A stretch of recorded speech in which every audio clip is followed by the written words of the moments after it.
In the medieval world, life itself was understood as a journey, not merely from cradle to grave, but from earth to heaven, from time to eternity.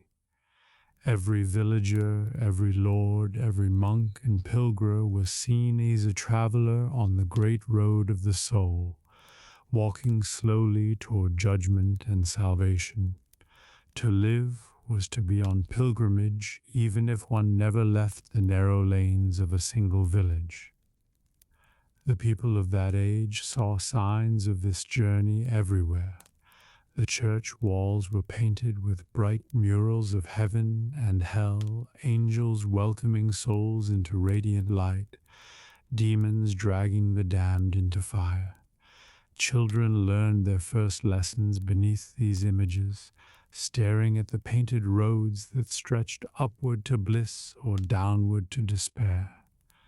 The priest, his voice solemn beneath the echoing rafters, reminded them in sermon after sermon, "This life is but the road, our true whole lies beyond." And so even the simplest tasks, plowing fields, baking bread, weaving cloth, were understood as steps on a longer, holier path. Each dawn carried this awareness. When villagers rose from beds of straw, muttered their morning prayers, and set about their labors, they did so with a sense that God watched every moment. The cock-crow was not only the signal of day beginning, but also a reminder of Peter denial, a call to vigilance. The tolling of the bell rocked the hours not only of work but of devotion, guiding lives as surely as milestones guide a traveler feet. Pilgrimage in the body mirrored pilgrimage in the soul. Roads stretched outward from every village, rutted and muddy, leading to chapels, shrines, and distant holy places. The sight of a pilgrim staff leaning against a cottage wall, of a cloak rocked with a scallop shell, stirred both reverence and longing. Even those who never left their home felt part of the greater journey, for they housed, fed, and prayed for those who walked. To give a cup of water to a pilgrim was to refresh Christ himself. To hear tales of far shrines was to taste a glimpse of heaven. The soul journey was rocked not only by great pilgrimages, but by small daily paths. A mother teaching her child to make the sign of the cross. A shepherd paused to murmur a prayer when thunderclouds led. An old man tracing his beads by the hearth, each was a step along the road. Fasting in Lent, rejoicing at Easter, keeping feast days of saints, all these were waypoints, like inns upon the road of the Spirit, where strength was renewed for the miles ahead. Death itself was seen not the end, but the final milestone. When someone lay dying, candles were lit, the priest brought the host, and the family led close. Prayers rose softly, the dying hand clutched a crucifix, and Anne understood. The soul was setting out on its last and greatest journey, leaving the body cottage behind, stepping onto the eternal road. Bells tolled slowly, marking departure, while neighbors crossed themselves and whispered for mercy. Stories abounded of souls who walked visibly after death, travelers still caught between worlds. Some were said to appear on lonely roads, their forms pale, their voices pleading for prayers to ease their path through purgatory. Villagers returning late from fields told of glimpses, shadowy figures vanish at crossroads, whispers heard on wind. Such tales did not terrify so much as remind. All were travelers, All would one day need the prayers of the living to aid their onward journey. For the medieval mind, saints were not distant figures in gilded books, but fellow travelers who had completed the road successfully. They were companions who had walked the same fields, suffered the same hunger, borne the same temptation, and now stood radiant at heaven gate. To invoke them was to ask for help upon the road. A ploughman might call upon Saint Isidore while guiding his oxen, a shepherd upon Saint Genevieve while guarding his flock, a sailor upon Saint Nicholas when storms rose at sea. Saints were not only honored but walked beside the faithful, their footsteps echoing invisibly on the same dusty paths. The landscape itself was rocked by the soul journey. Crosses stood at crossroads, reminding travelers to pray, to choose rightly not only on earth but in spirit. Shrines dotted hillsides, built visions were seen, weed miracles were wrought, with saints had once drawed. Springs and wells bubbled up, said to heal sickness, said to carry blessings in their waters. To walk through the countryside was to move through a sacred map, each stone and tree holding memory of divine presence. The rhythm of time all carried pilgrims onward. Each day was a small road from Matins to Vespers, each year a gaiter path from Advent to Pentecost. Festivals wrought milestones, Christmas, the birth of hope, Easter, the triumph of Fife, All Souls, the remembrance of those already on the other side. Life unfolded like a pilgrimage book, each season another chapter, each year another stage of the journey.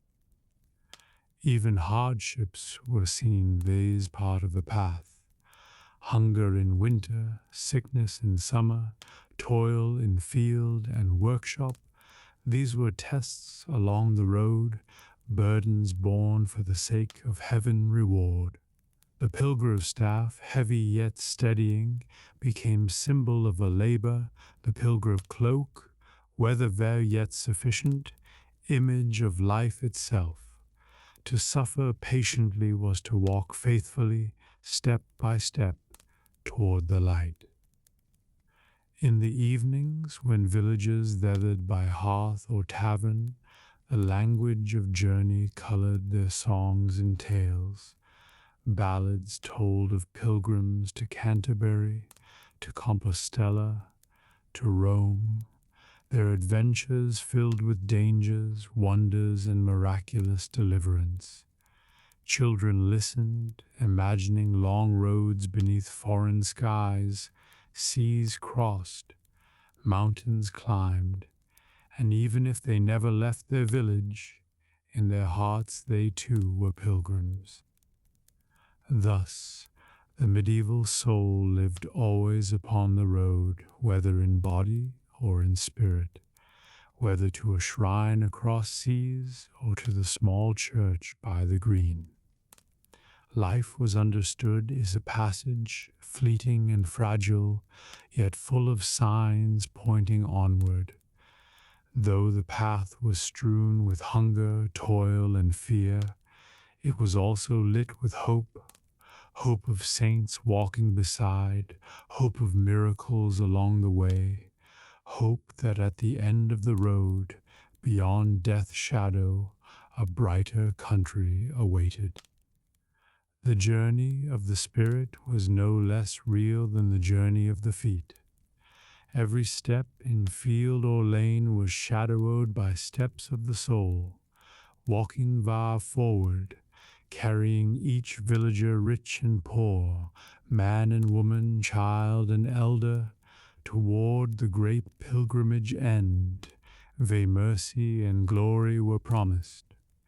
And so the medieval heart beat with the rhythm of the road, seeing in every dawn a new stage, in every dusk a pause for prayer, in every day a step cloak to heaven.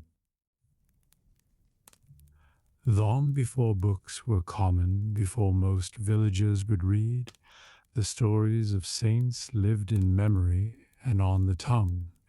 They were told by priests in sermons, by parents to children beside the hearth, by wandering preachers in marketplaces.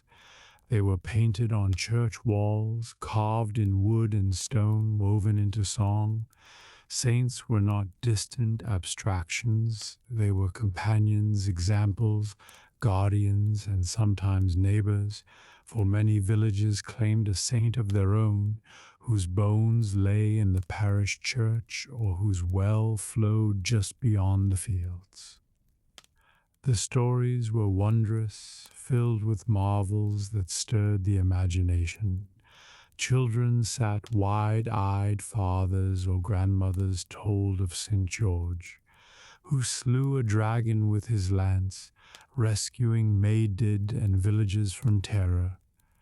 Though few believed dragons prowled their own hills, the story carried meaning, courage against evil, faith against fear.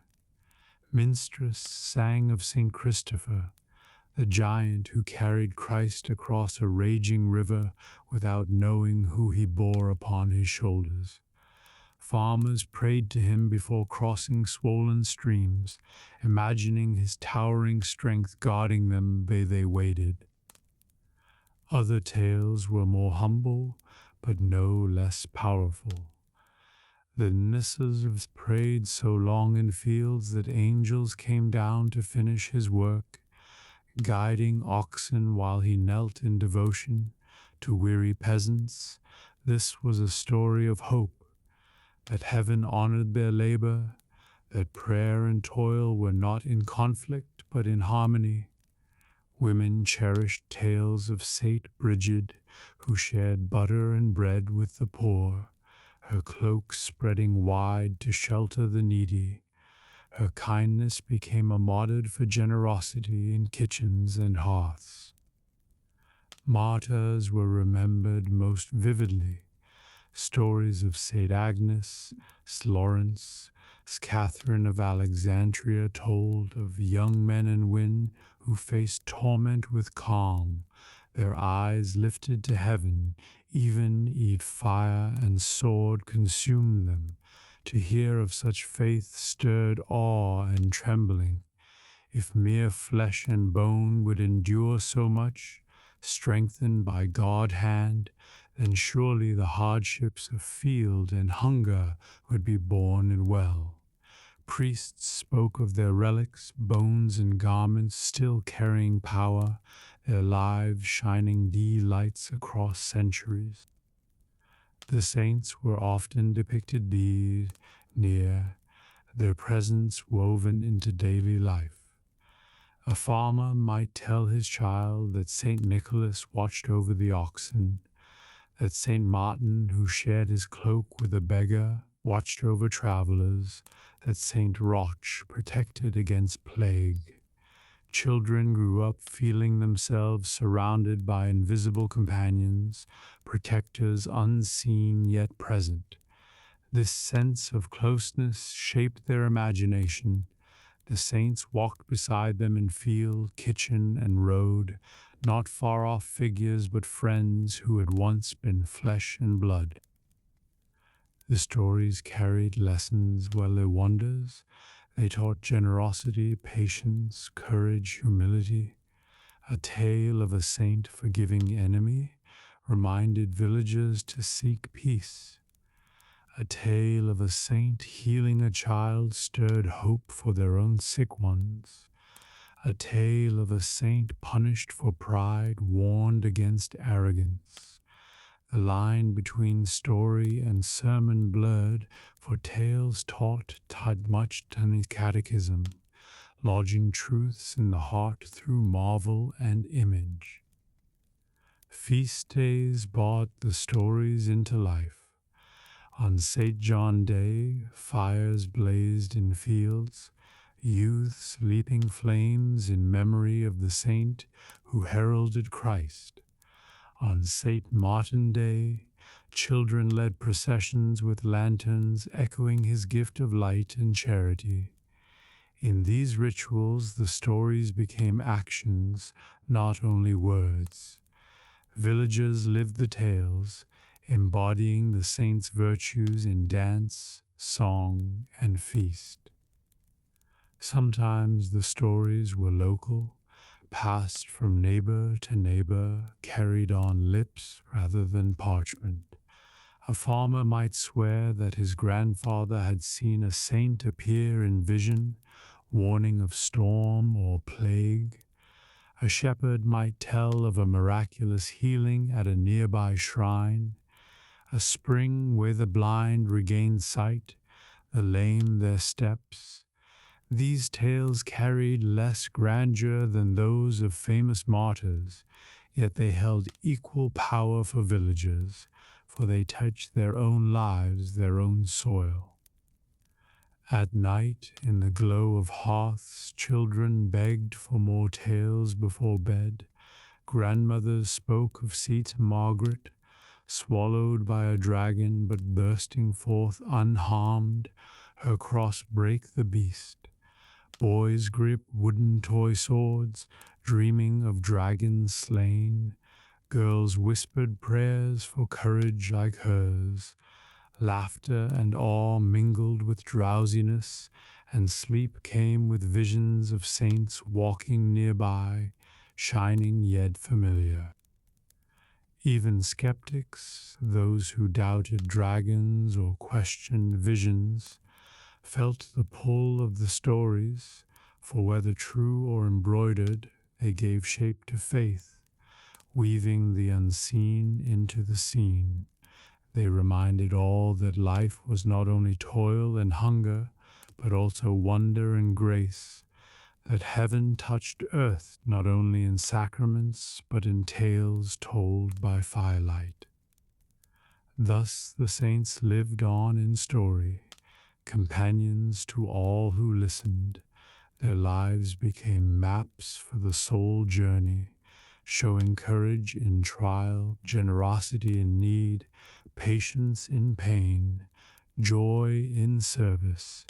And for every villager, whether child in cradle or elder at hearth, their voices echoed, "Walk, God, we walked, believe thee we believed, endure is we endured, and at the end of your journey, you too shall be welcomed into light." If the stories of saints stirred the heart, their relics stirred the body well as the soul. For in the medieval world, the presence of holiness was not thought of and distant, but the tangible woven into the very bones and garments of the saints. A fragment of bone, a lock of hair, a scrap of cloth, even a drop of blood was believed to carry the saint nearness, radiating grace like a flame that never dimmed. Relics were not symbols, but channels, doors through which heaven power touched the earth. Every church, however humble, longed to possess relics. Even the smallest parish might boast a fragment, a splinter of wood said to be from the true cross, a bone chip sealed in a tiny reliquary, a vial of oil blessed by your holy hand. Cathedrals and great abbeys, by contrast, gleamed with treasures, gilded reliquaries shaped like hands or heads, encrusted with gems containing skulls, fingers, entire arms of saints. Pilgrims thronged to them, candles flickering in shadowed naves, the air thick with incense and murmured prayers. The reliquary itself was visimportant the relic, crafted by goldsmiths, shaped into gleaming cases of crystal and gold. They transformed bones and rags into objects of wonder. Some were fashioned-made miniature churches, spires and towers rising from golden bases. Others were made to resemble the body part within, a silver arm to hold a saint bone, a golden foot to contain his sandan, a sculpted head to cradle his skull. The artistry proclaimed honor. The shine drew eyes upward. The beauty was seen and fitting for what it contained. Lifts were believed to work miracles. The blind touched the case and regained sight. The lame pressed hands to it and walked again. The barren conceived, the sick recovered, the fearful found peace. Stories spread swiftly of a child healed of fever after being touched with a saint garment, of fields spared from storm after relics were borne in procession. These miracles, whether great or small, wove faith deeper into daily life, giving hope that suffering was not beyond heaven reach. Feast days were the relics' greatest moments. Priests lifted them high, cloaks and banners surrounding, incense rising in curling clouds. Processions wound through streets, the relic held off beneath a canopy, villagers kneeling as it passed. Bells pealed, choirs sang, and the saint was felt to walk once more among his people. For those who could not travel to distant shrines, such days brought the wonder of pilgrimage into their very lanes. Pilgrims measured journeys by relics. To reach Compostela was to kneel before the bones of St. James. To arrive in Canterbury was to pray before the relics of Thomas Becket, martyred in his own cathedral. To stand in Rome was to venerate countless treasures, chains that bound Peter, the veil of Veronica, fragments of the apostles themselves. Each relic drew crowds. Each relic promised grace. Each relic was a milestone of faith upon the road. Yet wrought relics were unquestioned. Whispers spread of falsehoods, bones of animals passed off, saints, wood from common trees sold thus, splinters of the true cross. Merchants carried reliquaries for sale, hawking them in markets, stirring both devotion and suspicion. Some clergy warned of fraud, urging caution. Yet for most villagers, the power lay not only in the object, but in the faith it inspired. Even a fragment of doubtful origin could lift the heart toward heaven, and in that it carried its own kind of truth. Relics shaped the vague geography of devotion. Shrines rose, valier saints' remains lay, towns flourished on the road to them, markets swelled with pilgrims seeking food, lodging, and mementos. Cathedrals were built to house bones, their soaring spires proclaiming the glory within. Villages defined themselves by their relics. We are the parish of St. Cuthbert Rib. We are the town where St. Ursula Finger rests. The bones of the dead became anchors of the living, binding communities together in shared pride and faith. For villages, relics were both distant and near. Few might see Rome or Compostela, but most could touch a local fragment, kneel before a parish shrine, or join a feast day procession. And when they did, they felt the invisible become visible, the heavenly made present. The relic, however small, was a bridge between story and flesh, between faith and sight, between earth and heaven. At night, by hearth or bedside, the memory of relics lingered, a woman, her child sleeping after illness, whispered thanks to the saint whose fragment she had touched. A man, his fields spared from storm, remembered the relic born, paused his crops.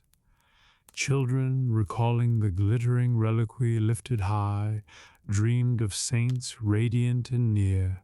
The relic remained in church, sealed in case, but its presence echoed in their lives, shaping their sense of a world where the divine touched daily toil. Thus relics carried power not only in miracles but in imagination. They made saints present, tangible, beloved. They turned bones into blessings, fragments into hope, objects into encounters with the holy, and through them the journey of the soul was steadied, for villagers knew they walked not alone, but in the company of saints whose nearness could be felt, whose power could be touched, whose memory shone in gold and crystal, candlelight and prayer. Not every villager would journey to Rome or Compostela, nor gaze upon jeweled reliquaries in vast cathedrals. For most, holiness was found much closer to hand in modest shrines, in parish churches, in springs and wells where saints were remembered. These local holy places gave shape to daily faith, weaving the miraculous into the familiar landscape of fields and lanes. The parish church itself was often the first and dearest shrine. Within its walls, beneath the painted saints and flickering candles, fragments of relics were kept in small chests or simple reliquaries. On feast days they were displayed upon the altar, the congregation kneeling to touch or kiss the glass or crystal that encased them. The relic might be no more than a sliver of bone or a scrap of cloth, but to the faithful it carried the full presence of the saint, sanctifying their little church as surely as Rome was sanctified by the apostles. Outside the walls of the village, shrines rose, memory or vision demanded a well that had long quenched thirst, might be said to have sprung. A saint once struck the ground with staff. A grove of trees, wheeze, a vision was seen, might be rocked with a simple cross. Pilgrims tying ribbons to its branches in tokens of prayer. A hilltop pays lightning spared, a shepherd flock might be crowned with a chapel, its stones rough, its door humble, but its reputation drawing visitors from neighboring parishes. Such shrines were woven into the rhythm of life. Farmers blessed their tools at the start of sowing season at local chapels. Mothers brought sick children to wells, dipping them in the cold water, praying for healing. Sailors carved little wooden ships and left them at coastal shrines before voyages. These acts were simple, close, and constant. They did not require long roads or great expense. They were woven into the very fabric of village existence. Stories clung to these places. A blind man healed at the well, a storm diverted after a relic was borne in procession, a plague driven off by prayers at the chapel. Whether remembered clear or embroidered in telling, these tales wove shrines into the identity of the village. This is the well where Saint Bridget blessing flows. One might say this is the hill where Saint Michael appeared in light. The land itself was mapped with memory, each shrine a marker not only of place but of faith. Sometimes neighboring villages disputed the honor of shrines. One parish claimed a saint's bones had been carried to their altar. Another swore the relic had been stolen from them. Pilgrims might choose one path over another, swelling the coffers of one church while leaving another diminished. These rivalries could be fierce, for relics and shrines wrought not only devotion, but visitors, gifts, offerings, and trade. Yet beneath the quarrels lay the same conviction that holiness was real, present, embodied in stone, water, wood, and bone. For villages, shrines offered a nearness that grand pilgrimages bid not. A mother who prayed at a holy well for her child fever, a farmer who knelt at a roadside cross before ploughing, a shepherd who sang psalms at a hilltop chapel, all felt that heaven was not far but near. The saints did not dwell only in distant cathedrals, but walked among fields, blessed springs, and humble churches. At dusk, when processions returned from chapels, when candles guttered low at shrines, villagers carried home a sense of blessing. The path they walked daily now felt touched by heaven, the well they passed each morning a source of grace. Children slept with tokens, a ribbon from a shrine tree, a pebble from a holy spring, beneath their pillows, dreaming of saints who kept watch nearby. Thus shrines at hope bound the extraordinary to the ordinary, making miracles a part of daily life. They reminded all that one need not travel far to find holiness. It flowed in their own soil, their own water, their own stories. The saints were not distant figures of legend only, but neighbors in spirit. Their presence felt at every crossroad, every chapel, every well that bore their name. So the soul journey was steadied not only by dreams of far-off cathedrals, but by the humble shrines that dotted familiar fields, small beacons of light, reassuring all that heaven was never beyond reach. For the nearness of parish shrines and local wells, there remained in the medieval heart a deep yearning for the great pilgrimages, the long, arduous journeys that carried men and women far from home, across mountains and seas, to the most famous shrines of Christendom.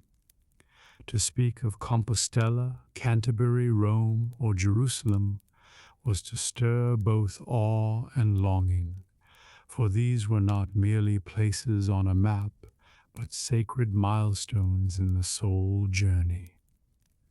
The road to Santiago de Compostela stretched across kingdoms, winding through forests, over rivers, and across the wide plains of France and Spain. Pilgrims walked with staffs in hand, cloaks patched and worn, hats broad against sun and rain. Around their necks, or kin to their cloaks, they wore the scallop cell, sign of St. James, whose bones were said to rest in the cathedral at the far western edge of Europe. To see that shell was to know Ed walked a pilgrim. Here walked one who bore both hardship and hope for the sake of heaven. Canterbury drew multitudes closer to home, especially after the martyrdom of Thomas Becket in 1770.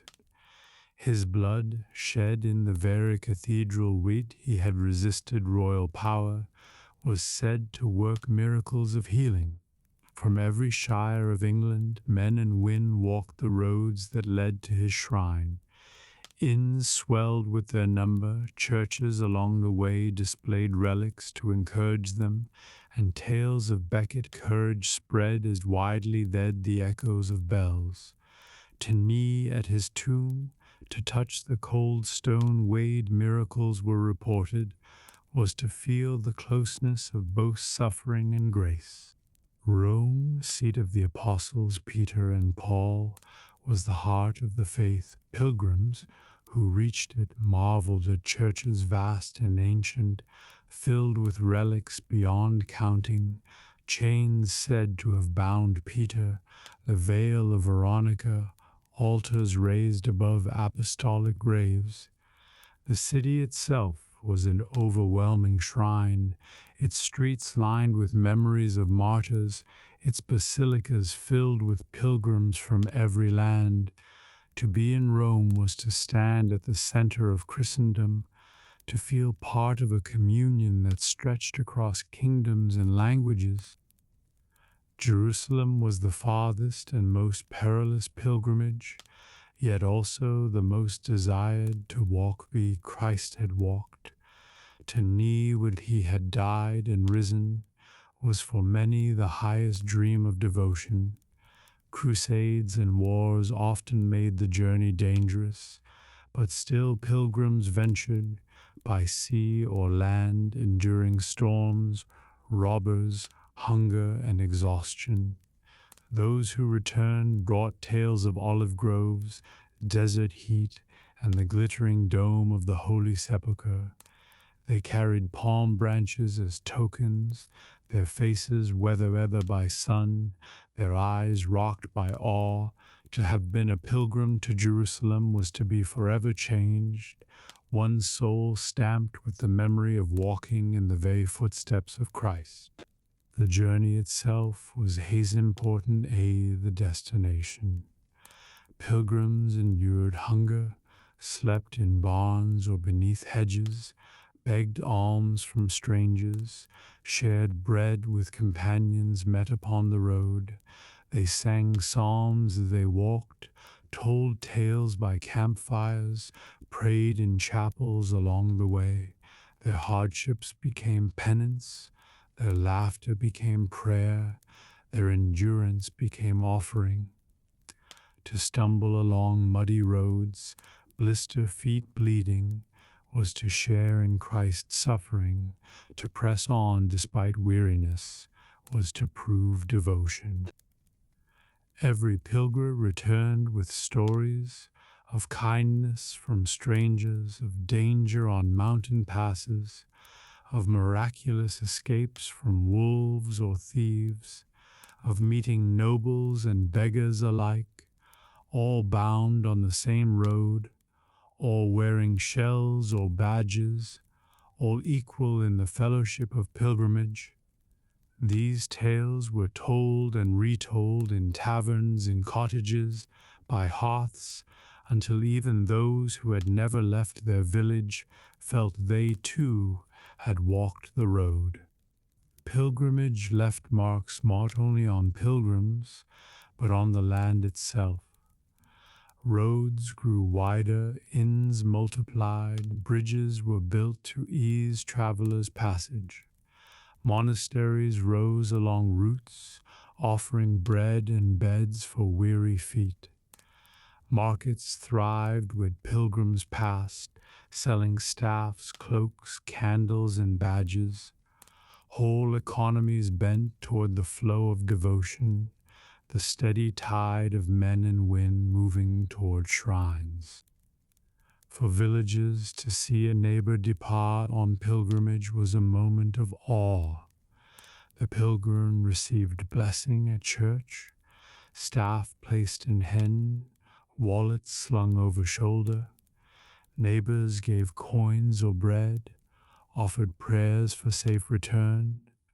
Months or years might pass before the pilgrim came home, face tanned, clothes worn thin, cloak bearing the shell or badge of the shrine. When he returned, his tales fed imaginations, his presence was seen in blessed, his prayers sought by those who had stayed behind. At night, when the fire burned low, children dreamed of long roads stretching toward distant cathedrals, seas crossed in fragile ships, mountains climbed beneath strange skies. Even if they never left their parish, In their hearts they joined the great tide of pilgrims, walking in spirit alongside those who carried staffs and shells. For pilgrimage was not only of body, but of soul.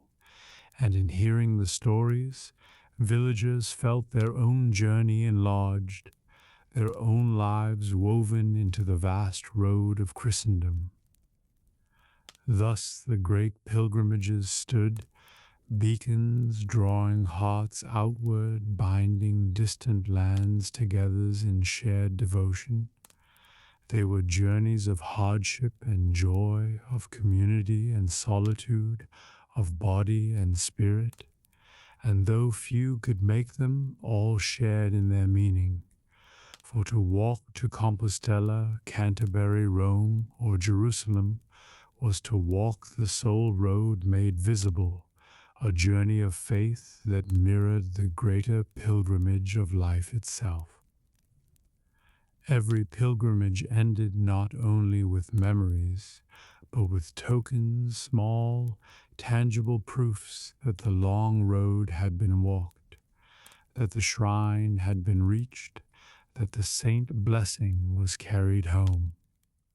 These souvenirs of devotion were more than keepsakes.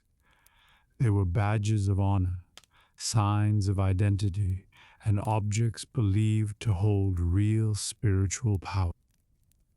Most famous of all was the scallop cell of St. James pilgrims, who reached Compostela, returned with shells strung upon their cloaks or hats, their rigid white curves glinting in the sun. The shell was not merely a symbol, it was a declaration. To wear it was to say, I have walked to the ends of the earth. I have prayed at the tomb of the apostle. I am rocked forever by this journey. Shells hung on cottage walls were passed to children heirlooms or were buried with the pilgrim in death, testimony to a life that had known pilgrimage. In Canterbury, the tokens were badges, small pieces of pewter, often in the shape of a bishop hybro or a sword, recalling Thomas Becket martyrdom.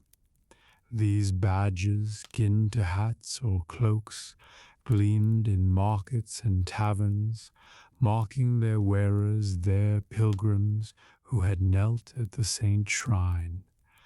The pewter was humble, but the meaning vast. The badge was both memory and protection, a portable relic of the holy place. Rome offered ampullae, small flasks filled with holy oil or water, sealed and carried home blessings. Some contained dust from the catacombs or fragments of cloth touched to apostolic relics. Pilgrims treasured these ampullae, placing them by hearths or sickbeds, believing their presence could heal, protect, and remind.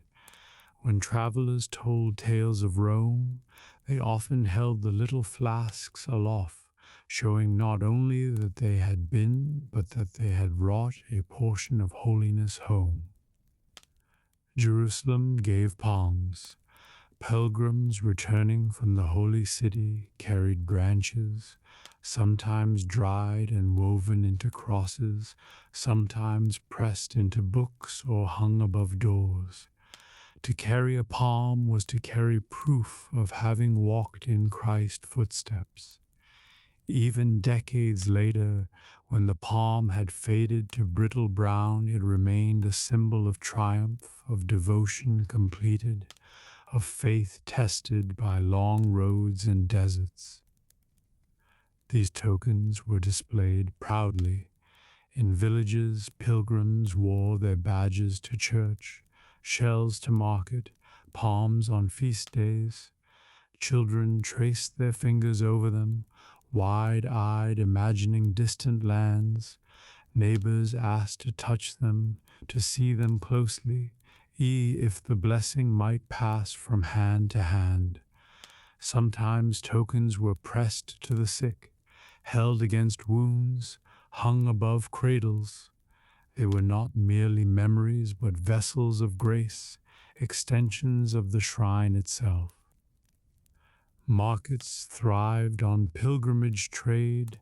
Craftsmen made thousands of pewter badges, stamped with saints' images, sold by stalls near shrines. Pilgrims jostled to buy them, haggling over price, eager to secure proof of their journey. Vendors hawked staffs, scrips, and cloaks before departure, and souvenirs upon arrival. In this way, pilgrimage was both spiritual and economic, binding devotion to craft and commerce. Not all tokens were official. Some pilgrims carried home stones from shrine paths, vials of water from holy springs, scraps of cloth brushed against reliquaries. These humble mementos, tucked into purses or hidden in chests, were no less cherished. They bore personal meaning, linking the pilgrim heart to the place he had set, the prayer he had spoken, the miracle he had witnessed. Tokens all became part of death. Many pilgrims asked to be buried with their shells, badges, or palms, believing these would testify for them at Heaven's gate. Graves uncovered centuries later still hold scallop shells, still hold pewter badges resting upon ribs, silent witnesses of journeys completed. For the medieval soul, the token was not mere proof, but part of the soul identity, a seal upon the great pilgrimage of life. In the evenings, when pilgrims returned and vetted with neighbors, the tokens shone in firelight.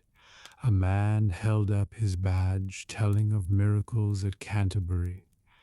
A woman showed her scallop shell, speaking of long roads and kind strangers in Compostela. A palm branch hung above the door, its shadow long on the wall, reminding all who entered of Jerusalem holy stones.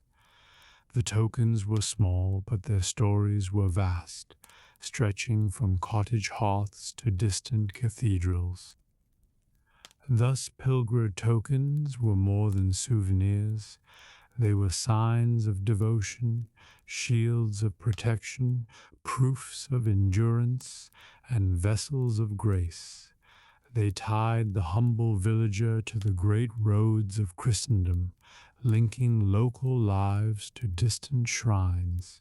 In them, the extraordinary became part of the ordinary, the far became near, the holy became touchable, and through them, the memory of pilgrimage lingered not only in mind, but in hand, heart, and home. The pilgrimage road was long and weary, filled with mud, hunger, and danger. Yet alongside its hardships, travelers spoke of wonders. For the medieval pilgrim did not walk only through fields and forests, but through a world alive with signs. We'd heaven bent close to earth, and miracles rocked the path. Stories of such marvels were told and retold by firelight, carried from one end of Christendom to another, until the very roads themselves seemed paved with memory of the miraculous. Some miracles were small, yet no less cherished. A pilgrim weak with fever might pray by the roadside and strength would return.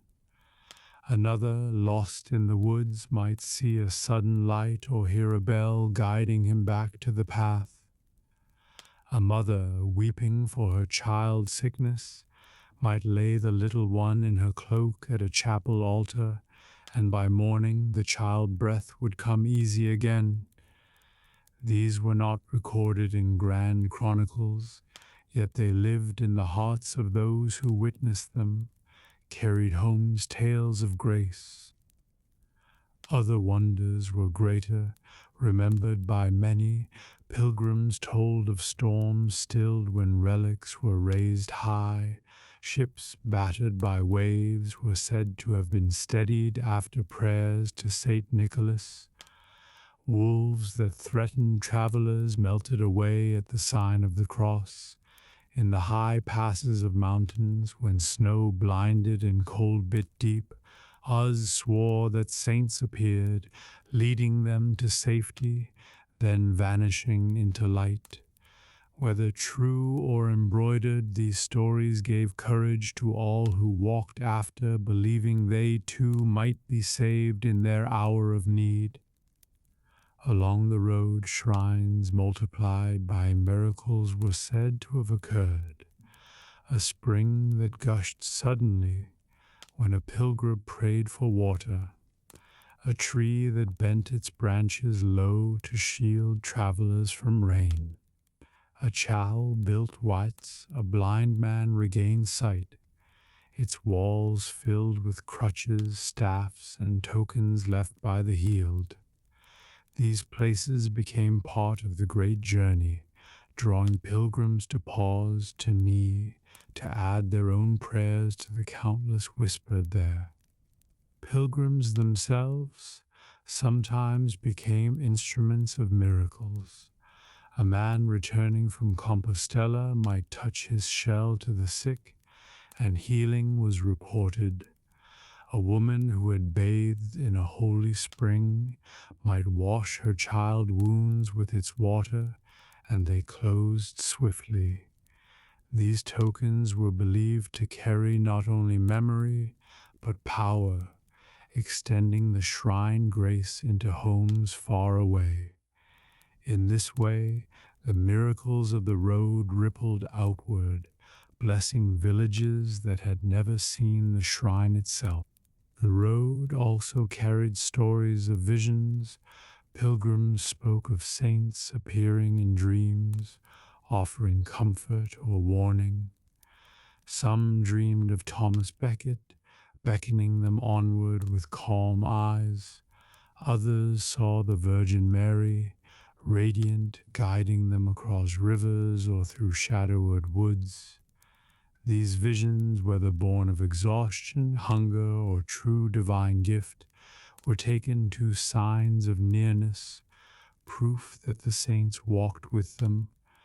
When told in taverns or by fires, such dreams stirred wonder, knitting faith more deeply into the fabric of the journey. Of course, not all claimed miracles. Some doubted, whispering that tales grew with each telling, that sicknesses healed by nature were claimed for saints, that visions came from weary minds. Yet even the doubters carried the stories, for the hope they inspired was powerful. If faith turned chance into miracle, then in the eyes of the medieval heart, that too was grace. The miracles of the road were not only for individuals but for communities. A village might send a pilgrim to pray for rain, and when the traveler returned, clouds led and fields drank deep. Another might be sent to pray for peace in a quarrel, and upon return reconciliation blossomed. Pilgrimage bound not only the traveler, but all who waited at home, their hopes and fears carried along the miles, answered in ways great and small. At night, when pilgrims rested in barns or under hedges, they shared these stories. One spoke of a storm calmed, another of a child healed, another of a vision seen. Companions listened, nodding, crossing themselves, taking courage for the next day miles. In this way, miracles became part of the journey rhythm. Steady thee bread shared, psalms sung, and steps taking. When pilgrims returned home, these tales were among the first told. Villagers leaned close to hear of healings, of visions, of wonders along the road. Children gasped at the thought of wolves turned away, storms calmed, springs bursting forth. Even those who would never leave their parish felt themselves touched by the miraculous. It's the blessings of the road reached into their own cottages. Thus, pilgrimage was never only about reaching a distant shrine. The journey itself was holy, lined with miracles like milestones, each one a reminder that heaven walked with earth, that saints walked with pilgrims, that faith turned suffering into wonder. And though each traveler road was hard, each was also lit with signs proof that in the weary miles of dust and hunger, God's hand was never far. Among the most cherished of holy places in the medieval world were the wells and springs, said to carry healing in their waters. They dotted the countryside, sometimes at the edge of villages, sometimes hidden in groves, sometimes flowing beside chapels.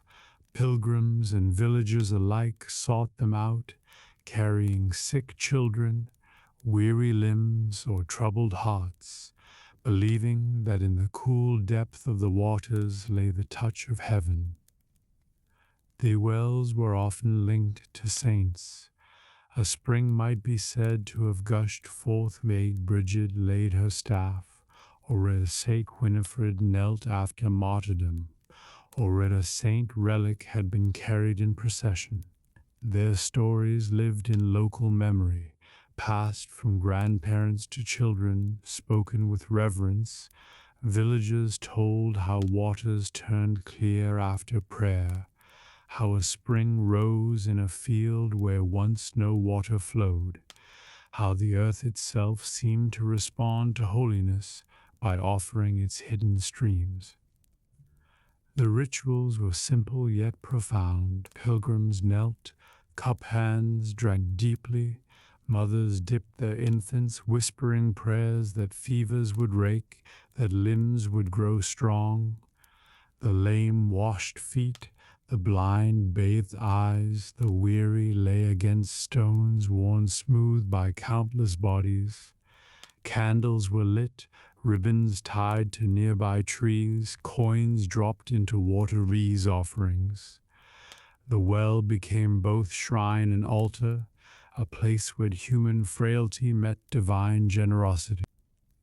Around these wells, tokens accumulated, crutches and staffs left behind by those healed, clothes once worn by the sick, locks of hair, small wooden carvings. They stood dead testimony, silent witnesses of prayers answered. To see them was to believe more strongly, for fiqh was proof that grace flowed not only in stories but in living bodies restored. Holy wells were not only for great sicknesses, but for daily cares. Farmers sprinkled their fields with well water before sowing, asking blessing on crops. Shepherds washed sheep before lambing, praying for safe births. Women drank from wells said to aid fertility. Men washed tools or hands to seek strength for work. The wells wove holiness into every corner of life, sanctifying toil and hope, paid much at healing. Feast days transformed wells into places of gathering, whole parishes processed to them, banners aloft, prayers rising as water was blessed anew by priestly hand. Villagers sang litanies, dipped vessels into the spring, and carried water home in pitchers to sprinkle over doorways, fields, and sickbeds. Laughter mingled with prayer, children splashed. Vendors sold bread and cheese nearby, and the day became both holy and festive. Pilgrims from afar also sought out these places, hearing of their wonders. Some came limping, others carried on stretchers, others led by hand through woods and fields. They brought coins, candles, and prayers, adding their hopes to the countless whispered there before them. Villages along pilgrimage routes often grew around such wells, their names bearing witness to the saints whose blessing flowed in water. Skeptics sometimes muttered that the waters were no more than clear streams, that cures came from nature or chance. Yet even they could not deny the peace that settled on those who visited. For to kneel by a holy well, to drink cool water after weary miles, to hear the prayers and songs of companions, was itself a kind of healing. Body and soul alike felt restored, whether or not miracles followed. At night, when the wells lay silent beneath moonlight, candles guttering low, the sound of trickling water filled the air. Villagers told tales of saints walking there, of angels stirring the waters, of stars mirrored on the surface, blessings from heaven. Pilgrims resting nearby dreamed of health restored, of burdens lifted, of life renewed. Thus healing wells and holy springs became anchors of faith, places where the natural and the supernatural met. They reminded all that grace flowed not only from distant cathedrals, but from the very earth beneath their feet. The waters quenched thirst, cooled fever, soothed weary limbs, and refreshed weary hearts. And in their depths, villagers saw reflected not only their faces, but their hope that the God who made streams to flow, but also make mercy flow, bringing life where there was sickness and light where there was shadow. The pilgrim roads stretched far and long, winding through forests, over hills, across plains. For those who walked them, weary and footsore, the sight of a monastery rising on the horizon was like a star in darkness. Its stone walls, towers, and cloisters promised more than food and rest. They promised welcome, protection, and prayer. Along the great pilgrimage routes, monasteries stood as beacons, sanctuaries for the body and the soul. Monastic hospitality was famed across Christendom. The rule of Benedict commanded that all guests be received by Christ himself, and though not all houses observed this equally, the principle remained. A pilgrim who knocked upon the gate, cloak travel-worn and staff in hand, would expect entry. The porter, often a monk appointed to this holy duty, greeted with words of blessing, leading the weary traveler within. And fares beloud. Inside, the pilgrim found both relief and order.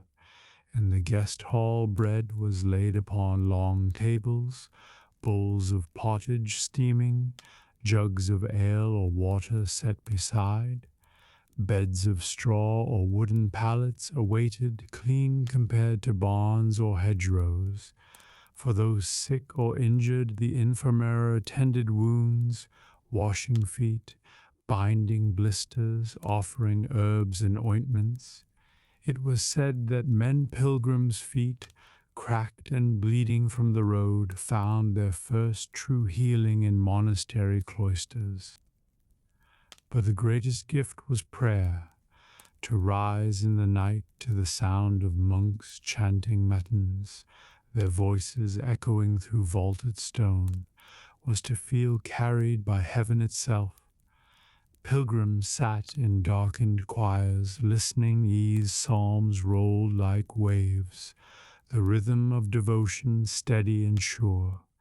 They joined in processions, knelt at altars, and felt themselves drawn into the same current of prayer that monks kept ceaselessly for the world. For weary travelers, the monastery was more than lodging. It was a glimpse of heaven rhythm, a reminder of the eternal pilgrimage of the soul. Many monasteries along the routes guarded relics of their own. Pilgrims, pausing for rest, found themselves kneeling before saints' bones, touching reliquaries, leaving offerings.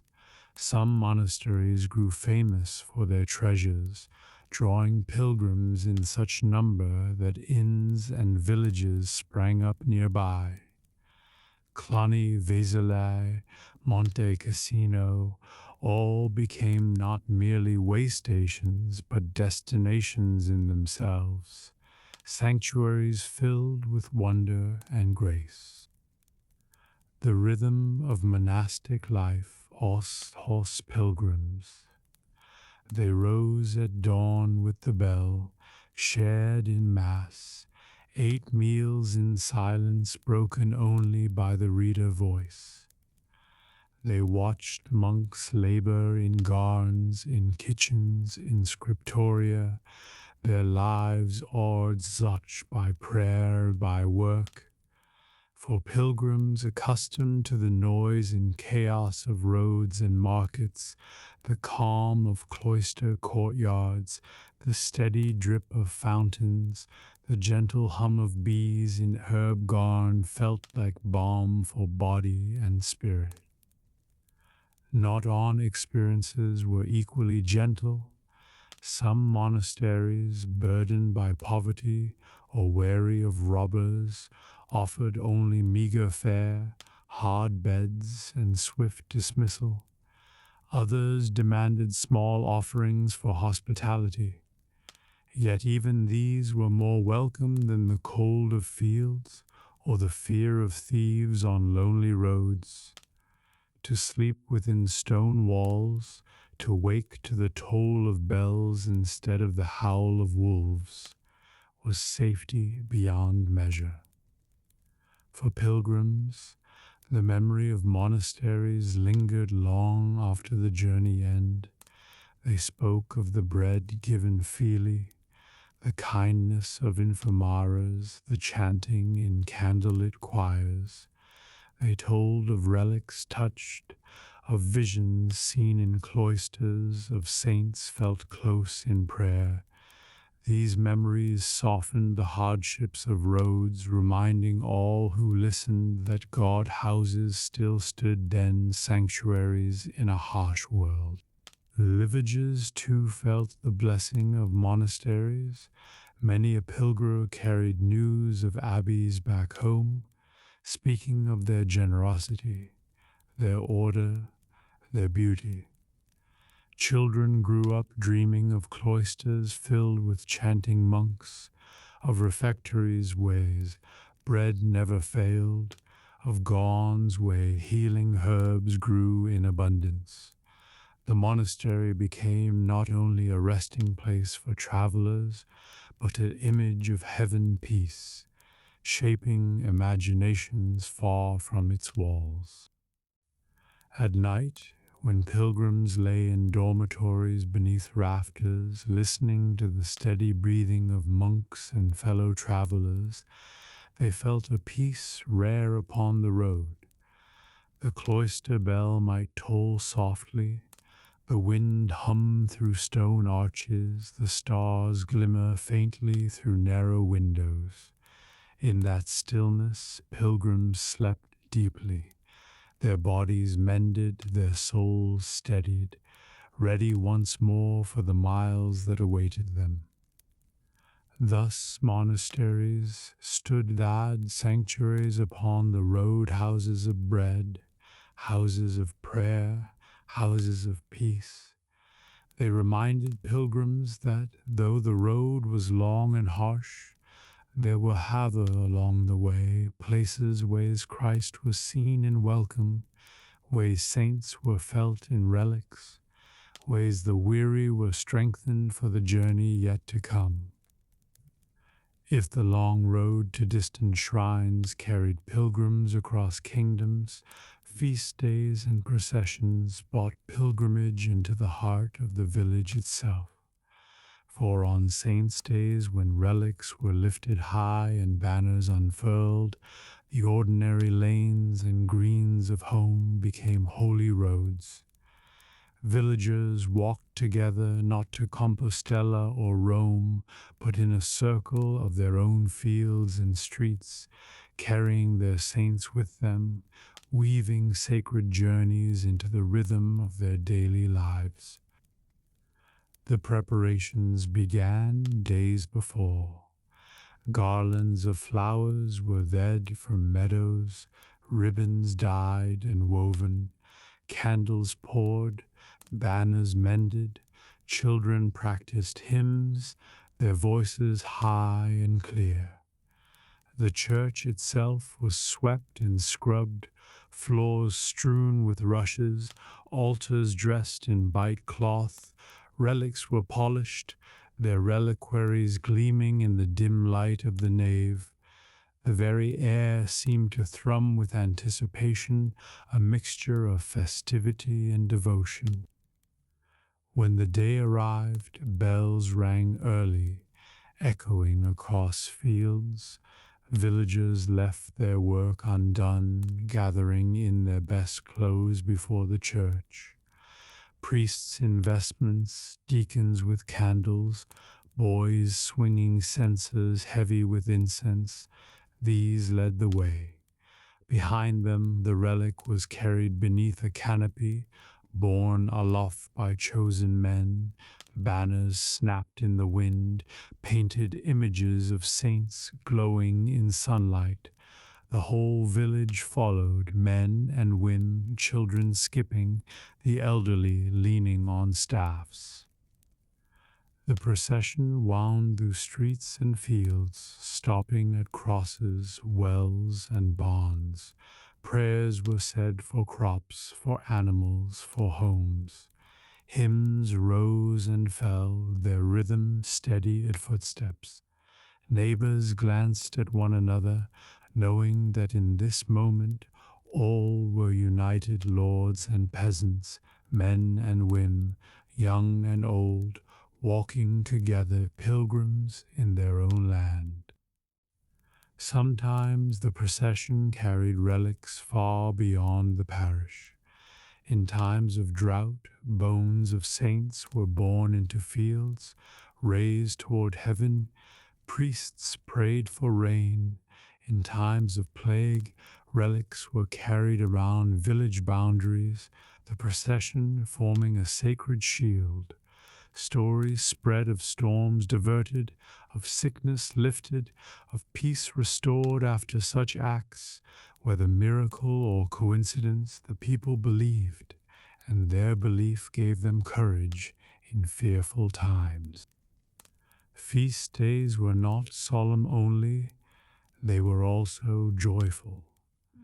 After the prayers and hymns came dancing, feasting, laughter. Children played game on the green, musicians played lutes and pipes, wind shared cakes and honey, men drank ale together. The saint presence was felt not only in church, but in merriment, as though the whole community was blessed with freedom to rejoice. For the medieval heart did not see joy and holiness. Strangers, laughter itself was a kind of thanksgiving. Stories of miracles often attached themselves to feast days. A blind man who regained sight, relics passed, a lame child who stood and walked when a banner touched him, a storm that broke apart when the procession prayed. These tales, told and retold, became part of the village memory, proof that their saint was not distant but near, still laring for those who bore his relics and sang his hymns. At night, when the festivities ended, relics were returned to church, placed once more in their niches. Candles burned low, incense hung in the air, villagers drifted home weary but content. They carried with them the memory of color, song, and prayer, of walking together with neighbors and saint alike.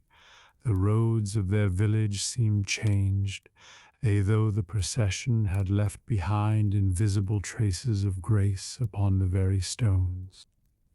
For those who could never travel to far shrines, processions and feast days brought pilgrimage home. They reminded villagers that holiness was not only across seas or over mountains, but in their own lanes, their own fields, their own parish. To walk in procession was to join the great tide of pilgrims in spirit, to take part in a journey both local and eternal. Thus the cycle of the year was rocked not only by sowing and harvest, but by saints' days, when heaven came walking through village streets.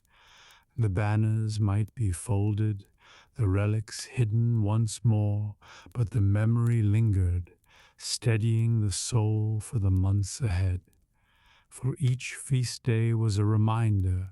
The saints walked with them still, and their village, humble though it seemed, was no less tested by grace than Rome or Compostela. Not every miracle was seen by crowds, nor every wonder rocked by relics or processions. Some came quietly, in the solitude of night, in the hush of prayer, in the fragile space between waking and sleeping. For in the medieval imagination, the veil between heaven and earth was thin, and through it saints and angels could step, appearing in visions and dreams to guide, to warn, to comfort. Many such visions were spoken of in villages. A farmer lying sleepless on his straw bed might see the Virgin Mary standing by his hearth, her robe shimmering with light, her hands raised in blessing. A shepherd watching his flock by moonlight might dream of Saint Michael, sword flashing, guarding the hills from unseen foes. A mother dozing at her child's sickbed might feel Saint Anne bend near, whispering words of healing. Whether dream or vision, waking or sleeping, such encounters carried weight, remembered for a lifetime, retold to neighbors and priests. The saints oft came with messages. Some urged repentance, warning villagers to confess sins, to end quarrels, to amend their lives. Others promised protection, a saint appearing to assure a farmer that his crops would be spared, or a pilgrim that the road ahead would be safe. Still others called for devotion, urging that a chapel be built, that a feast be kept, that prayers be said at a certain place. Many local shrines were founded upon such visions, their chapels rising with dreams had declared a holy presence. Dreams were not only for the holy or learned, but for the humble.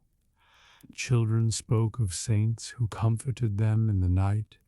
Women whispered of visions seen at spinning wheels, of gentle figures guiding their thoughts, ease their hands worked. Men told of saints appearing in barns, fields, or taverns, calling them back to faith amid daily life.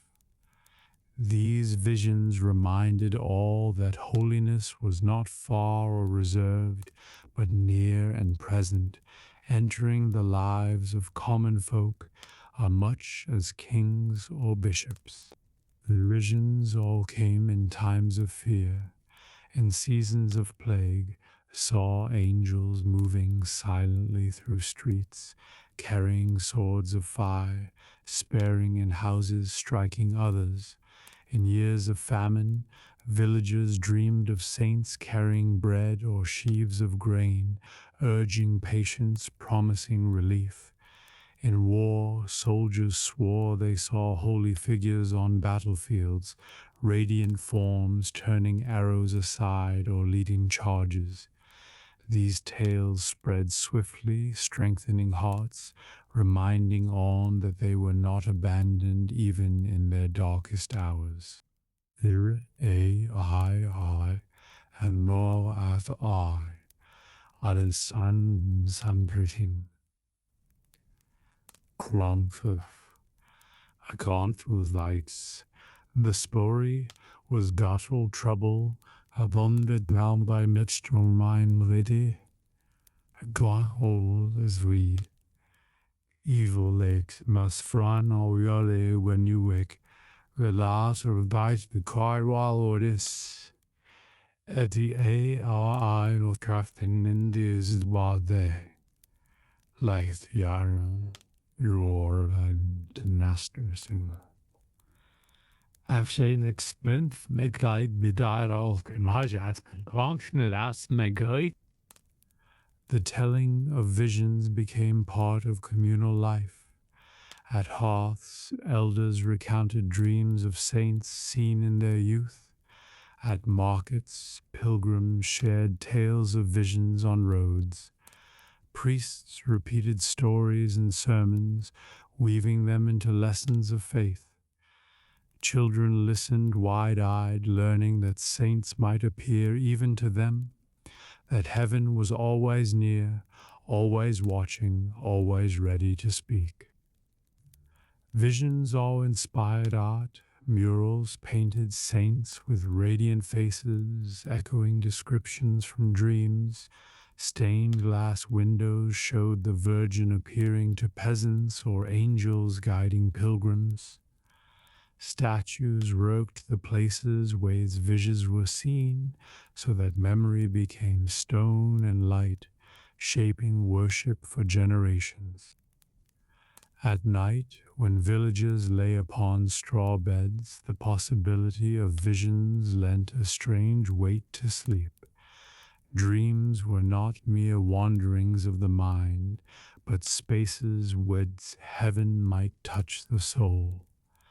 A sudden light, a gentle voice, a figure cloaked in radiance, all might come in silence, leaving the dreamer trembling upon waking, heart full of wonder. Thus visions and dreams wove mystery into daily life. They blurred the line between waking and sleeping, between heaven and earth, between the natural and the supernatural. They reminded all that God's grace was not confined to church or shrine, but would step into the humblest cottage, the loneliest hillside, the simplest sleep. And in this they carried comfort that no one walked the journey of the soul alone, for at any moment, in dream or vision, a saint might appear to walk beside them. Not on miracles blazed with visions of radiant saints, or healings at distant shrines. Many were woven quietly into the fabric of daily life, so ordinary that they might almost be missed, yet no less wondrous to those who witnessed them. For the medieval heart was attuned to signs, seeing in the turn of weather, the birth of children, the survival of crops, the very rhythms of work and rest, the hand of God and his saints. Farmers told of sudden rains that came after prayer, breaking long droughts and saving parched fields. They spoke of hailstorms that turned aside at the boundary of the parish, sparing wheat and barley lay, though an unseen hand had drawn a circle of protection. A shepherd might swear that a lost sheep returned after he caught on St. Genevieve, or that wolves melted back into the forest when he cried out to St. Hubert. To the outside eye, these were chance or fortune. To the faithful, they were blessings, miracles writ small upon the land. Mothers saw miracles in births. A child delivered safely after days of pain was spoken of as a gift of St. Margaret, patroness of women in labor. A weak infant who thrived against all expectation was believed to be under the care of St. Nicholas. Cradles were hung with tokens, ribbons from shrines, scallop shells, sprigs of blessed herbs as signs that saints were watching over sleeping babes. Each breath, each laugh, each first step was seen in proof that heaven care reached into even the humblest cottage. Illnesses, too, sometimes lifted without clear cause. A fever broke in the night after prayers were whispered at the hearth. A wound closed swiftly when blessed oil was applied. A child who had lain pale and still rose suddenly, color returning, laughter bubbling once more. These were not written in chronicles, but they were treasured in memory, told from mother to daughter, father to son, living proof that saints still walked unseen among them. Animals were not excluded from such grace. Cows that had ceased to give milk might begin again after prayers. To see brigid horses lame from toil might be healed after being led around a church 3 times. Chicken, once dwindling, might flourish after holy water was sprinkled in the yard. These small wonders meant survival for families whose lives depended upon their beasts, and so they were spoken of with gratitude no less deep than that offered for grander miracles. The weather itself was watched with sacred eyes. Rainbows were signs of covenant, the glow of sunsets, tokens of blessing, sudden breaks in cloud after prayer, moments of divine reassurance. Villagers believed that saints seated in the skies much met on the earth, steering winds, calming storms, and sending light in times of fear. To stand in a field after prayer and feel the breeze shift was for them to feel heaven answer. Miracles also appeared in reconciliation. Neighbors long at odds might find hearts softened after a saint feast. Quarrels ending with handshakes instead of blows. Families divided by inheritance or insult might forgive after praying together at a shrine. These moments, though quieter than healings or visions, were counted miracles, for they restored not only bodies, but the fragile bonds of community. Children were especially attuned to the wondrous. They found miracles in the sudden flight of birds during Mass, in the way candles seemed to burn brighter at certain hymns, in the unexpected recovery of a lost toy or pet after a whispered prayer. Their innocent eyes saw grace everywhere, teaching their elders to see likewise. Many a parent, hardened by toil, learned anew to recognize miracles through the wonder of a child gaze. Such everyday miracles were not doubted, for they gave life texture and hope. To believe that saints guarded fields, homes, and families was to walk with courage. It turned daily risks into opportunities for grace, turning survival itself into a kind of miracle. And so they lived, sustained not only by bread and ale, but by the conviction that heaven reached into even the smallest details of their lives. At night, when villagers sat by the hearth, They recounted these small wonders these eagerly as pilgrims, tales of distant shrines. They spoke of rains that saved fields, of infants spared, of beasts healed, of quarrels mended. Children listened wide-eyed, learning that holiness was not far away but in their very homes. And when sleep came, it came with the comfort that tomorrow might hold another blessing, another sign, another quiet miracle hidden in the ordinary. Thus miracles of everyday life bound heaven and earth together. They wove holiness into field and barn, cradle and hearth, bread and labor. They reminded all that one need not wait for visions or great pilgrimages to see. Grace, it was already present, already moving, already shining in the simple gift of life itself. The medieval world was steep in faith, its days measured by bells and feast days, its stories filled with saints and miracles. Yet even in such an age, doubts sometimes stirred quiet questions whispered by firelight, uneasy thoughts hidden behind bowed heads at Mass. For though miracles were many and saints were near, the human heart is never without its shadows of uncertainty. Some doubted the relics themselves. Was the bone in the reliquary truly from the saint proclaimed, or from common grave? Could so many churches all possess fragments of the true cross, when one alone should have sufficed? Whispers rose in taverns and markets, not shouted but murmured. Men and women wondered whether merchants and priests sometimes profited from credulous devotion. These questions rarely reached open defiance, for to doubt too loudly risks scandal or even punishment. Yet they lingered, shaping a more cautious reverence. Others questioned the tales of miracles, a fever that broke after prayer. Was it truly the saint hand or merely the body's strength returning? A storm diverted.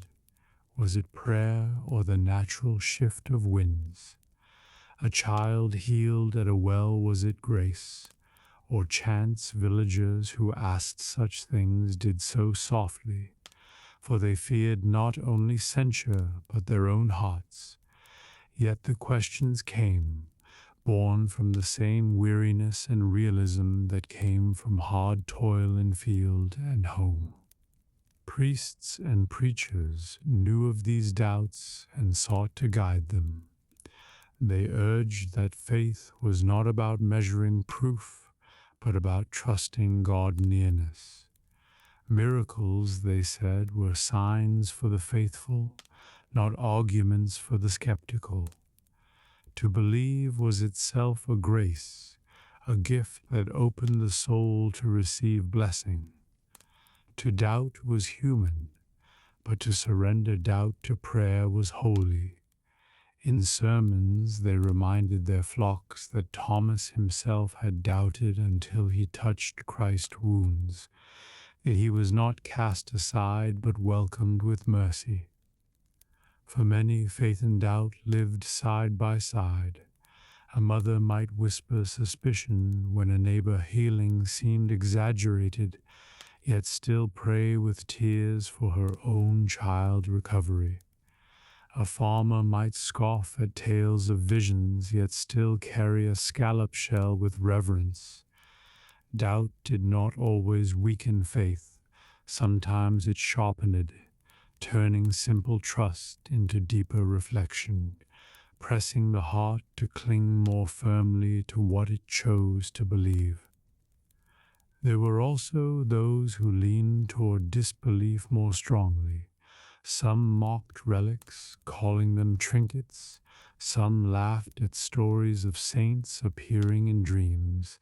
Some muttered that miracles were inventions of priests to draw coins into coffers.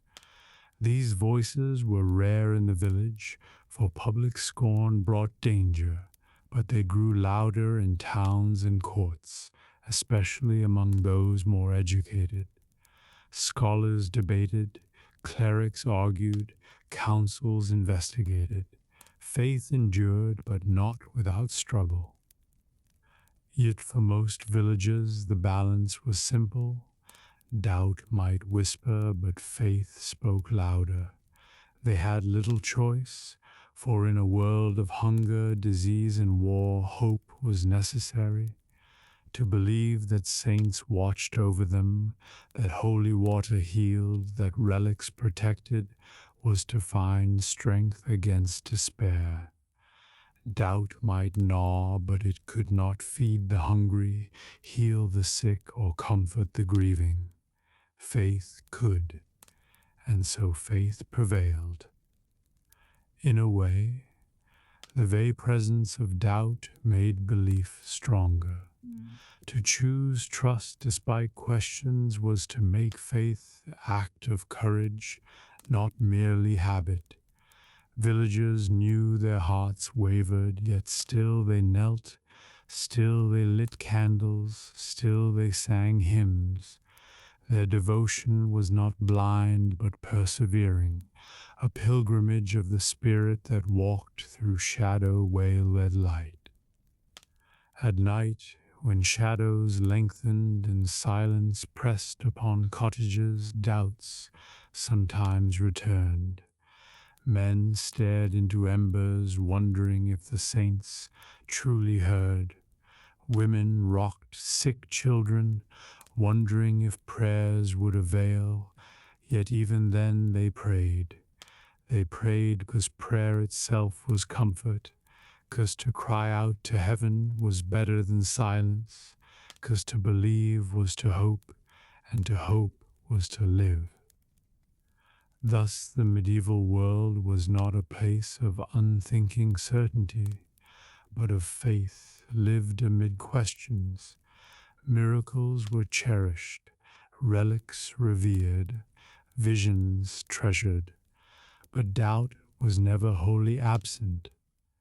And in that tension lay the true strength of devotion, not in the absence of uncertainty, but in the decision to believe, to trust, to walk the road of the soul with eyes lifted upward, even when shadows lingered at the edge. For many pilgrims, the climax of devotion was not only the relic or shrine itself, but the cathedral that housed it.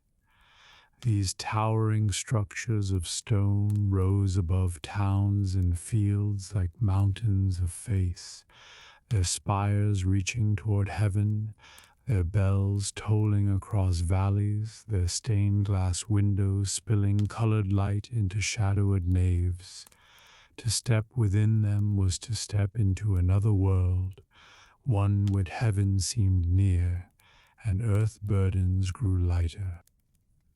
The journey to a cathedral began long before its doors. Pilgrims approaching from the road saw towers rising far in the distance, guiding them like beacons. The sight of Canterbury Great Church, of Santiago Twin Towers, of the Lateran in Rome, quickened tired steps. Villagers who had never seen a building taller than their parish steeple stood awestruck before walls that soared higher than trees, carved with saints, angels, and scenes of Scripture. For many, the cathedral was itself a miracle of stone and labor, proof that human hands, guided by faith, could shape mountains. The entrance was rocked by carvings that preached without words. Portals showed the Last Judgment, Christ enthroned in majesty, angels weighing souls, demons dragging the damned. Figures of saints and apostles lined the doors, their stone faces serene, their gestures beckoning. Pilgrims traced their fingers along worn carvings, whispering prayers before stepping into the dim coolness within. And fed the vastness overwhelmed. The high vaults arched are the ribs of a great ship, carrying the soul upward. Candles glowed in side chapels, their flames flickering against golden altars, incense curled in the air, sweet and heavy, mingling with the faint sound of chanting. Light poured through stained glass windows, turning walls into stories of saints, miracles, and scripture. A child might stand transfixed at the sight of a saint life told in colored glass, the sun itself painting the floor with holy images. At the heart of the cathedral stood the shrine, often raised high upon a platform, covered in gold and jewels, surrounded by candles and offerings. It drew pilgrims if a star draws sailors. Kneeling before it, pilgrims pressed lips to cold stone, left coins, lit candles, or touched tokens to its surface. Some wept openly, others knelt in silent awe, still others sang psalms of thanksgiving. Around them, a steady tide of devotion ebbed and flowed, each pilgrim carrying hopes, fears, and gratitude to the same holy place. The cathedral was not only shrine but world in miniature, guilds processed with banners, monks chanted in choirs, bishops preached from pulpits, kings knelt in confession, the poor and the rich, the learned and the illiterate, the native and the foreigner, all found place beneath the same vaults. For in cathedrals all were pilgrims, all were equal in prayer, all were small beneath the vastness of heaven represented in stone. Music filled the spaces with a beauty almost unearthly. Organs thundered, choirs soared, silent voices rose like larks in dawn. The sound seemed to vibrate in the very stones, lifting hearts with it.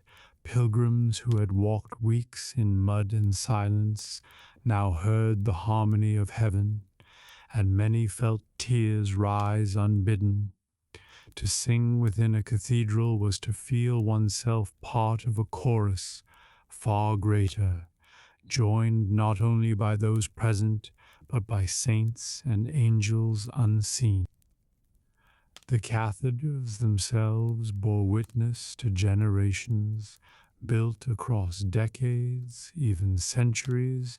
They represented the devotion of countless lives, masons who carved stone until hands were scarred, glassmakers who cut and joined colors into light, carpenters who raised beams into dizzying heights. To pray within them was to join hands across time, to share in the labor and offering of all who had shaped them. For villages, tales of cathedrals were treasures carried home. A man might describe the soaring vaults, the gleam of reliquaries, the music of choirs. A woman might tell of the candles blazing like stars, of stained glass windows that turned sunlight into jewels. Children listened wide-eyed, imagining such splendor, dreaming of one day seeing it with their own eyes. And even those who never left their village felt uplifted, knowing that such wonders existed in their world. At night, when cathedrals stood in silence, their towers outlined against stars, candles still burned around shrines. Pilgrims slept in cloisters, their dreams filled with the echoes of chants and the glow of windows. The cathedral became not only a house of stone, but a house of memory. imprinting itself upon the soul, a place where heaven touched earth with unmatched majesty. Thus the great cathedrals stood milestones of pilgrimage, symbols of the vast communion of the faithful, monuments of labor and devotion.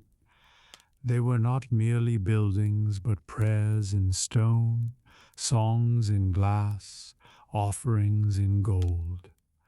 To walk within them was to feel the presence of saints and angels, to glimpse the radiance of heaven, and to carry that vision home, where it might shine quietly in the heart forever. For many pilgrims, the climax of devotion was not only the relic or shrine itself, but the cathedral that housed it. These towering structures of stone rose above towns and fields like mountains of faith, their spires reaching toward heaven, their bells tolling across valleys, their stained glass windows spilling colored light into shadowed naves. To step within them was to step into another world, one where heaven seemed near and earth burdens grew lighter. The journey to a cathedral began long before its doors. Pilgrims approaching from the road saw towers rising far in the distance, guiding them like beacons. The sight of Canterbury Great Church, of Santiago Twin Towers, of the Lateran in Rome, quickened tired steps. Villagers who had never seen a building taller than their parish steeple stood awestruck before walls that soared higher than trees, carved with saints, angels, and scenes of Scripture. For many, the cathedral was itself a miracle of stone and labor, proof that human hands, guided by faith, could shape mountains. The entrance was rocked by carvings that preached without words. Portals showed the Last Judgment, Christ enthroned in majesty, angels weighing souls, demons dragging the damned. Figures of saints and apostles lined the doors, their stone faces serene, their gestures beckoning. Pilgrims traced their fingers along worn carvings, whispering prayers before stepping into the dim coolness within. Then fed the vastness overwhelmed. The high vaults arched of the ribs of a great ship, carrying the soul upward. Candles glowed in side chapels, their flames flickering against golden altars, incense curled in the air, sweet and heavy, mingling with the faint sound of chanting. Light poured through stained glass windows, turning walls into stories of saints, miracles, and scripture. A child might stand transfixed at the sight of a saint life told in colored glass, the sun itself painting the floor with holy images. At the heart of the cathedral stood the shrine, often raised high upon a platform, covered in gold and jewels, surrounded by candles and offerings. It drew pilgrims as a star draws sailors. Kneeling before it, pilgrims pressed lips to cold stone, left coins, lit candles, or touched tokens to its surface. Some wept openly, others knelt in silent awe, still others sang psalms of thanksgiving. Around them, a steady tide of devotion ebbed and flowed, each pilgrim carrying hopes, fears, and gratitude to the same holy place. The cathedral was not only shrine, but world in miniature. Guilds processed with banners, monks chanted in choirs, bishops preached from pulpits, kings knelt in confession. The poor and the rich, the learned and the illiterate, the native and the foreigner, all found place beneath the same vaults. For in cathedrals all were pilgrims, all were equal in prayer, All were small beneath the vastness of heaven represented in stone. Music filled the spaces with a beauty almost unearthly. Organs thundered, choirs soared, silent voices rose like larks in dawn. The sound seemed to vibrate in the very stones, lifting hearts with it.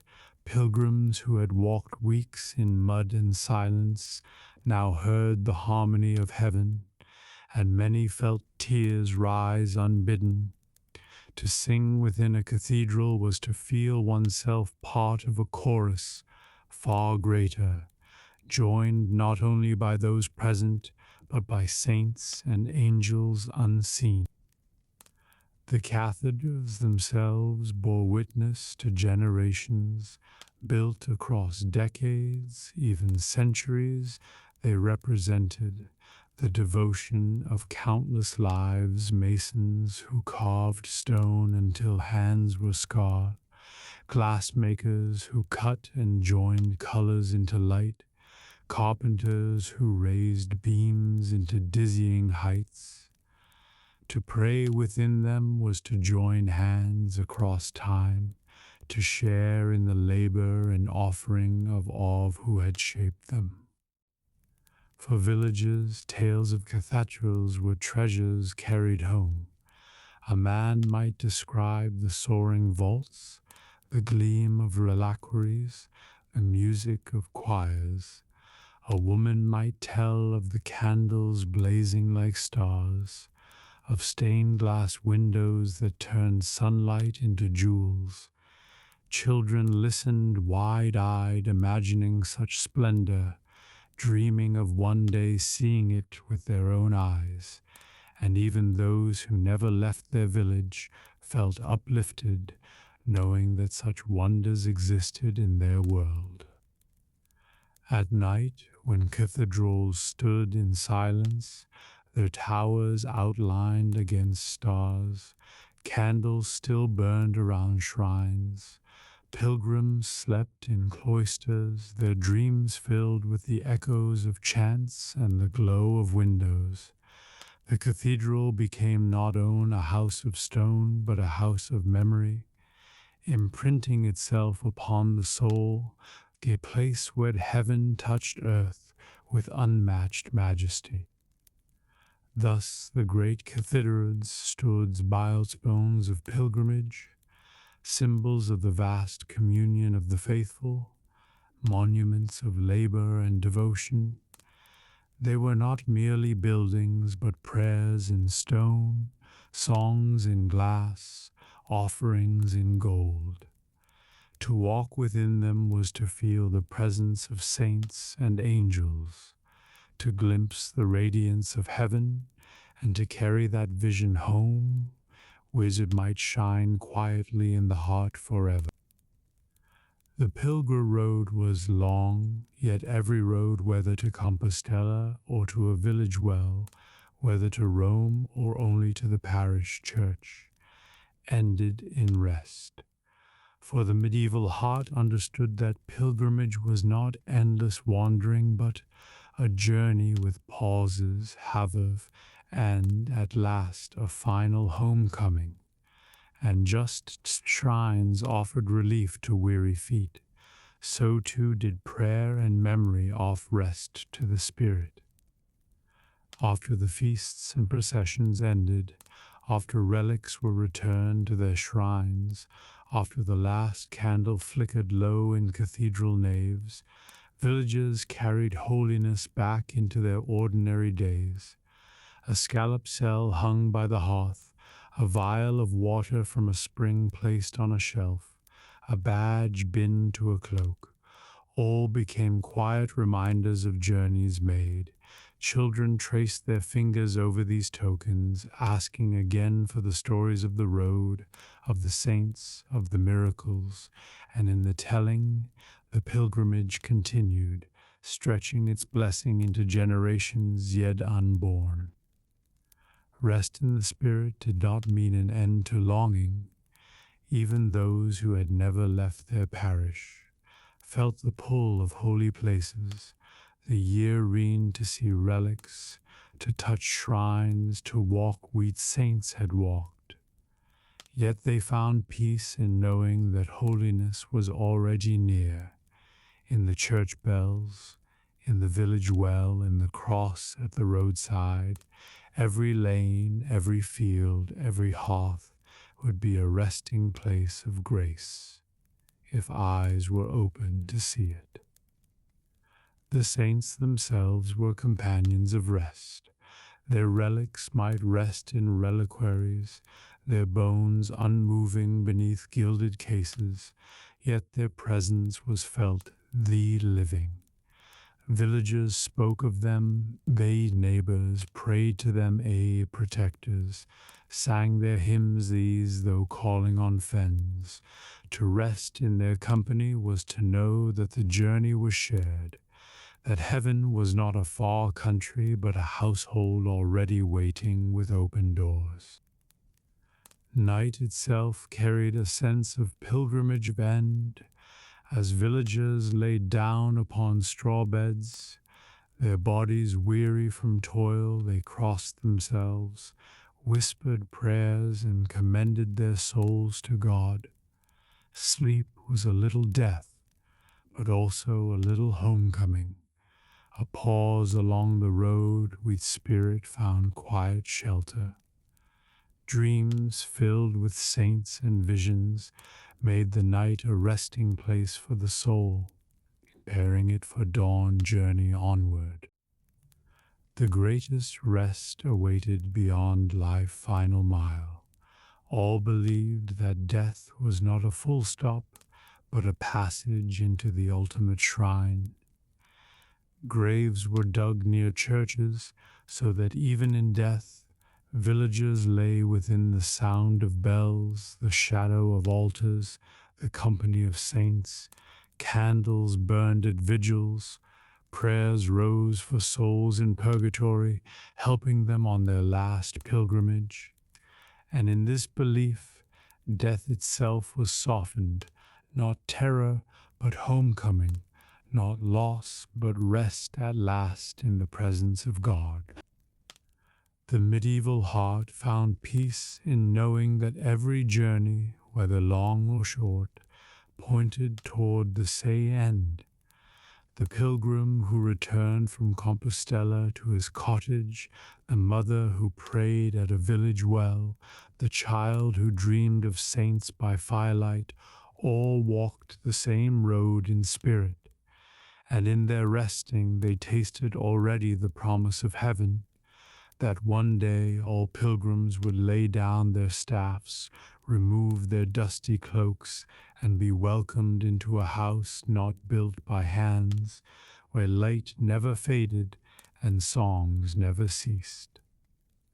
So the episode closes and began with the image of life pilgrimage, a journey of spirit rocked by signs and miracles, by saints and shrines, by doubts and hopes. The medieval world saw itself not rooted in one place only, but walking always toward a greater country.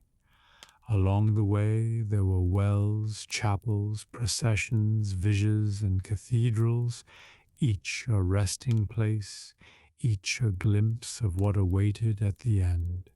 The journey was long, yet it was sweet, for pilgrims knew that they walked not alone. Saints walked beside them, miracles lightened their steps, holy places gave them pause, and at last God Himself waited at the end of the road.